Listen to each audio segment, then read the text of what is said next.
جی بسم اللہ الرحمن الرحیم۔ ایسے یہ چل رہی ہے کہ اللہ تعالیٰ نے نبی اکرم صلی اللہ علیہ وسلم کے والد محترم کو آپ کی ولادت سے مبارکہ سے پہلے ہی اپنے پاس بلا لیا، اور اسی طریقے سے آپ کے جو دادا جان تھے وہ بھی جلدی اللہ کو پیارے ہو گئے، اور پھر آپ کی والدہ محترمہ بھی اللہ تعالیٰ نے 6 سال کی عمر میں اپنے نبی کی والدہ کو اپنے پاس بلا لیا۔ اس کے بعد نبی اکرم صلی اللہ علیہ وسلم اپنے چچا کی حفالت میں آ گئے، ابو طالب کی۔ یہ اللہ پاک نے جو کیا تو کہتے ہیں اس میں اللہ تعالیٰ کی حکمت یہ تھی کہ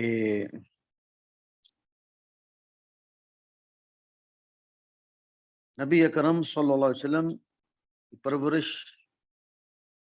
ایک در یتیم کی صورت میں ہو۔ والد کا سایہ پہلے اللہ نے اٹھا لیا، دادا بھی 4 سال کی عمر میں اور پھر والدہ بھی 6 سال کی عمر میں، تاکہ مفارقت دے گئی ہے اللہ تعالیٰ دکھانا چاہتے تھے۔ اور محض آپ کی جو پرورش ہے وہ محض شفقت اور جو ہے نا وہ ناز و نعمت میں نہ ہو، اور آپ جو ہے وہ بلکہ ان چیزوں سے آپ دور رہیں، ناز و نعمت سے، مال و دولت سے، تاکہ دل کے اندر ان چیزوں کی رغبت ہی نہ پیدا ہو۔ اور یہ بھی اللہ تعالیٰ نے چاہا کہ آپ اپنے خاندان اور قبیلہ اور اس کا جو نظام ہے، اس کے ارد گرد جو بسنے والے لوگ ہیں، آپ ان سے بھی متاثر نہ ہوں، تاکہ کیونکہ اللہ کو پتا تھا کہ یہ میرا محبوب ہے، اس کو میں نے امام الانبیاء بنانا ہے،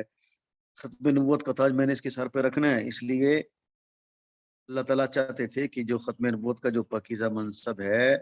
وہ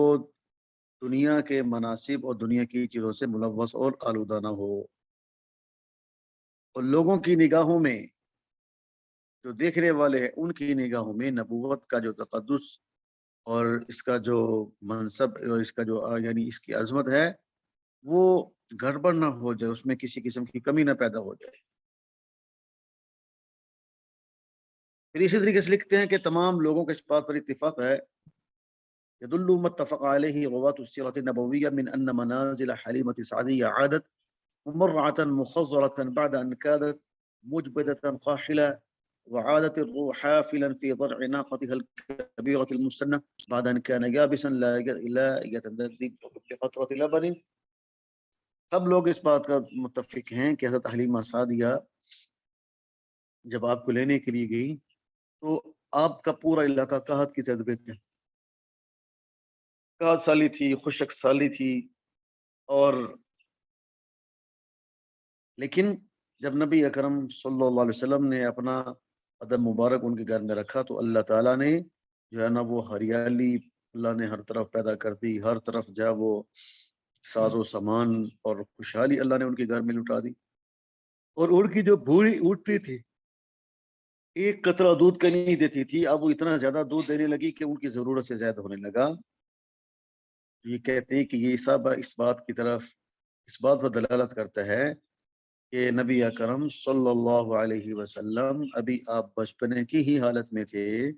اس وقت بھی آپ کی شان اور مرتبہ اللہ تعالیٰ کی نگاہ میں کتنا بلند اور رفیع تھا کہ حلیمہ سعدیہ کے گھر کو اللہ تعالیٰ نے آپ کی برکت سے اور آپ کے سبب اللہ تعالیٰ نے اس کو فراوانی اور خوشیوں سے اور نعمتوں سے اللہ تعالیٰ نے اس کو بھر دیا۔ یہ بات کچھ ناممکن نہیں، بلکہ ہماری شریعت اسلامیہ نے بھی ہمیں اس بات کی تعلیم دی ہے کہ جب کافی عرصے تک بارش نہ ہو اور بارش بند ہونا، یعنی بارش ہونا بند ہو جائے تو نیک لوگوں کی برکت اور حضرت محمد صلی اللہ علیہ وسلم کے اہل بیت کی وسیلے سے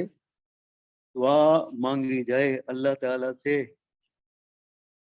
تو اللہ تعالیٰ دعا کو قبول فرما لیتے ہیں۔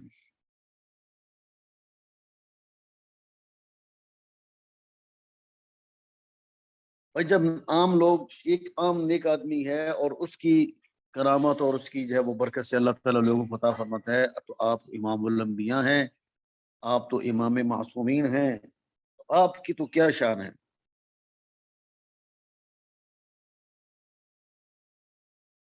اس لیے اللہ تعالیٰ نے اور یہ ناممکن تھا کہ آپ حلیمہ سعدیہ کے گھر پہ جاتے اور آپ کے جانے کے باوجود وہاں پر قحط سالی ہوتی، وہاں خشک سالی ہوتی، غربت ہوتی. نہیں نہیں، اللہ تعالیٰ نے آپ کی برکت سے سب کچھ کو ختم کر دیا. جتنی بھی وہاں پر مشکلات تھیں سب کو اللہ نے مٹا کے رکھ دیا، ختم فرما دیا.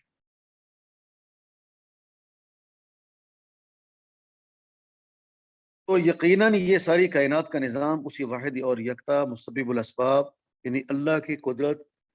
دستے قدرت بھی ہے. لیکن برکت اور کرم کے جو اسباب ہیں ان میں جو سب سے اول نمبر جو سبب ہے وہ تو آپ کی ذات بابرکات ہے. کیونکہ اللہ تعالیٰ نے آپ کی طرف اشارہ، آپ کے لیے اللہ تعالیٰ نے ارشاد فرمایا وما ارسلناک الا رحمۃ للعالمین. اور چوتھی بات یہ لکھتے ہیں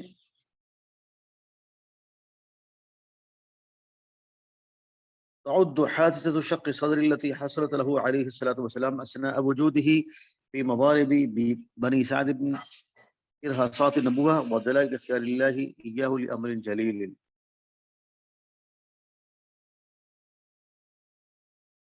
کہ آپ ابھی قبیلہ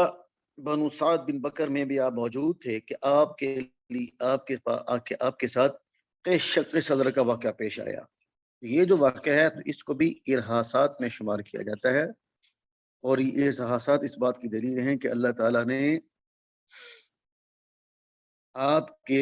کو بہت بلند اور مرتبہ اور منصب اللہ تعالیٰ نے آپ کو عطا فرمایا. اور یہ اس بات کی طرف اشارہ ہے، اس بات کی دلیل ہے، اور یہ واقعہ سند صحیح سے متعدد صحابہ کرام سے مروی ہے. جیسا کہ امام طحاوی، امام مسلم رحمۃ اللہ علیہ نے اپنی صحیح میں انس بن مالک سے روایت کی ہے، اور اس کا خلاصہ یہ ہے کہ نبی اکرم صلی اللہ علیہ وسلم بچوں کے ساتھ کھیل رہے تھے. جبریل آپ کے پاس آئے اور آپ کو پکڑا اور آپ کو زمین پہ لا دیا. پھر آپ کے قلب اطہر کو چاک کیا اور باہر نکال کر اس میں سے ایک لوتھڑا نکالا اور کہا کہ یہ شیطان کا حصہ ہے. پھر قلب اطہر کو سونے کے تشت میں رکھ کر آب زمزم سے دھویا اور اپنی جگہ پر واپس رکھ دیا. ادھر دوسرے بچے آپ کی رضائی ماں کی طرف دوڑے ہوئے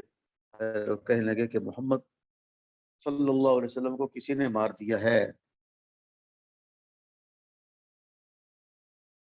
اب دوڑتے ہوئے آئے تو دیکھا کہ آپ کا چہرہ فقط تھا. تو فرماتے ہیں کہ اس واقعہ سے یہ حکمت نہیں تھی کہ اللہ تعالیٰ سب سے بہتر جانتی، یعنی یہ حکمت نہیں تھی کہ اللہ کے رسول صلی اللہ علیہ وسلم کی جستے اثر میں کوئی یعنی برائی کی کوئی چیز تھی، کوئی شر کا مادہ تھا جس کو نکالا گیا. ایسی کوئی بات نہیں تھی، کیونکہ اگر انسان سے شر کا عمل صادر ہونے کا کوئی سبب غدہ یا جسم کو لوتھڑا ہوتا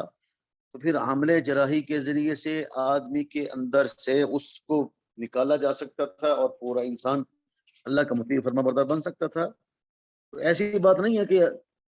دل کے اندر کوئی چیز تھی یا جسم میں کوئی ایسی چیز ہے کہ جس کی وجہ سے انسان اللہ کی نافرمانی کرتا ہے، ایسی بات نہیں ہے.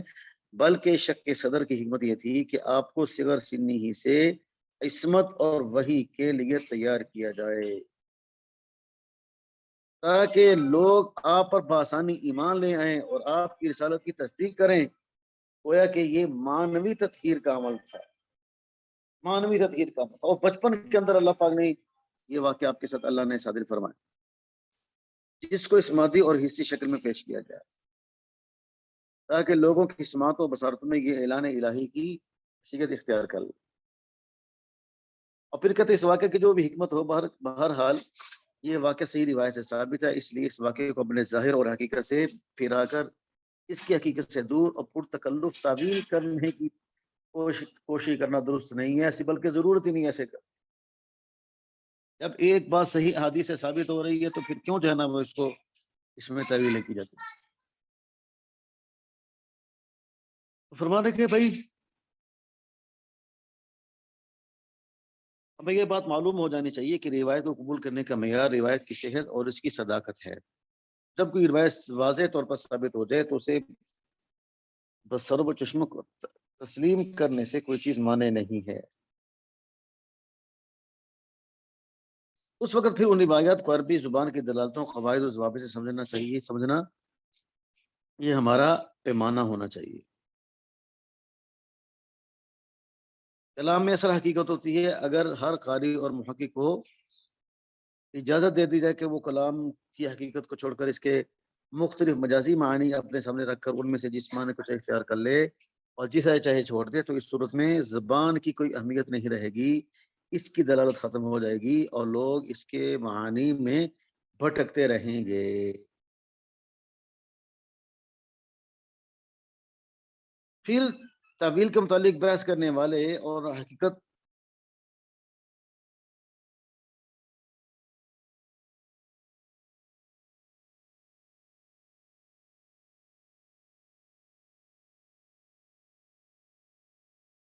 فرما رہے ہیں کہ یہ اس کی ضرورت اسی وقت ہوگی جب اللہ تعالیٰ پر ایمان کمزور ہوگا اور حضرت محمد صلی اللہ علیہ وسلم کی نبوت رسالت کی صداقت پر یقین کمزور ہوگا. تو اگر ایسی بات نہیں تو بآسانی اس بات پر یقین کر لینا چاہیے جو روایات صحیحہ سے ہم تک پہنچی ہو، خواہ ان کی حکمت اور علت معلوم ہو یا نہ.